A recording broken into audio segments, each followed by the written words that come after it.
What's going on, guys? It's Adam P. Welcome back to more Newcastle United transfer news here on the channel. By the time this video is out, I will be setting off to Asia. So over the next 24 hours, I'm going to be traveling out to Singapore. So bear with me. It's quite a hectic and busy time for me. But once we do get into Singapore, of course, Newcastle United pre-season content will be out on the channel, and it's going to be a very hectic 2 weeks out in Singapore and South Korea. So make sure you hit that subscribe button if you haven't done so already, so you don't miss any of the content out there. There's so much going on, especially in terms of transfers. In my opinion, it looks like Newcastle is about to get a new player that is going to go out in our pre-season tour, at least in the South Korea side of things. So we'll talk about Yoane Wissa shortly.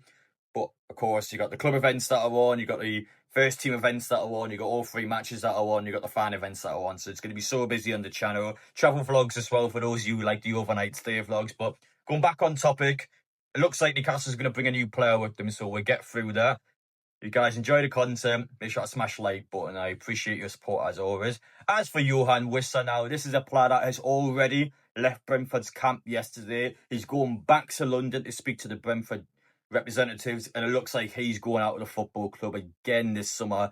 Brentford struggling with Bruno and Wissa going out. They're going to have some serious problems this season. But in terms of us, Newcastle odds-on favourite to get him. Already had one bid of 25 million rejected. They're going to go back in with a second bid, upwards of 30 million pounds. This is a 29-year-old who has 12 months left in his contract. Scored 19 goals last season. And I know 29 is an old age, but you got to remember, Newcastle spent 20 million pounds in Callum Wilson when he was 28 years old, and probably got 4 good years out of Callum Wilson. So for Wissa coming in, who, let's be honest, has had a better period than Callum Wilson did at Bournemouth before he came to Newcastle, and I think Wissa as well, with his pace, is going to be very good for Newcastle where we are now. He wants to play Champions League football. He's keen on the move to Newcastle. He wants to make that move. Tottenham is also a team that's interested, which, to be honest, is a problem because he already lives in London. He could stay at home while going to Tottenham, who's also a Champions League club. So I could understand if Tottenham comes in, Newcastle having an issue there.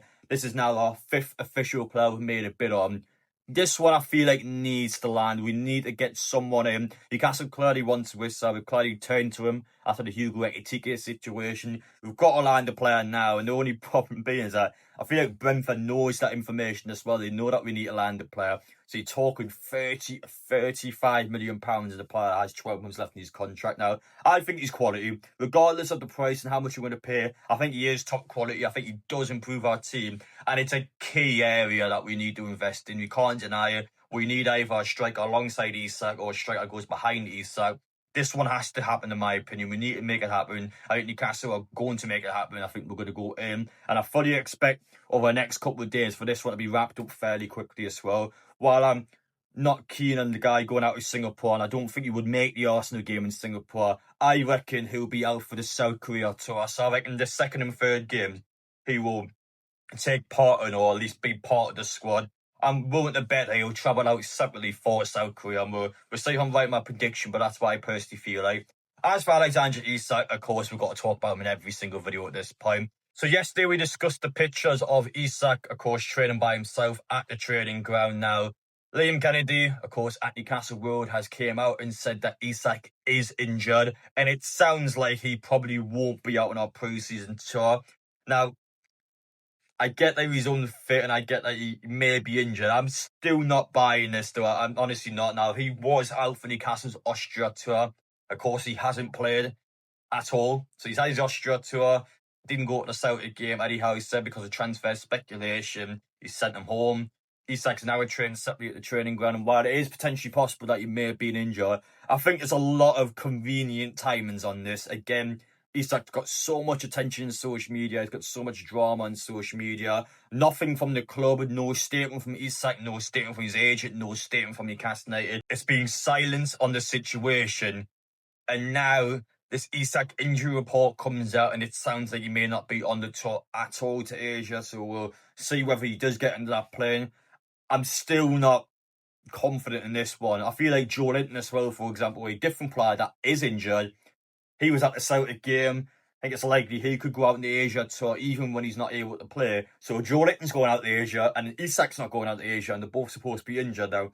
I do think that is something, again, you got to look into, and I don't want to come out in this video to continue to fuel this speculation, continue to fuel this drama. But I can only speak on what I've been able to see in social media. I think there is something in the Isak stuff. I think he is unsettled, whether we like to say that or not. And while I don't think he would leave this summer and Newcastle still has control of the situation, it just doesn't look good. And I think behind the scenes, it's really just affecting everything, all this social media noise. And finally, at the Yoane Wissa stuff, being able to calm it down a little bit. Newcastle look positive, look like they're going to bring a good football player in.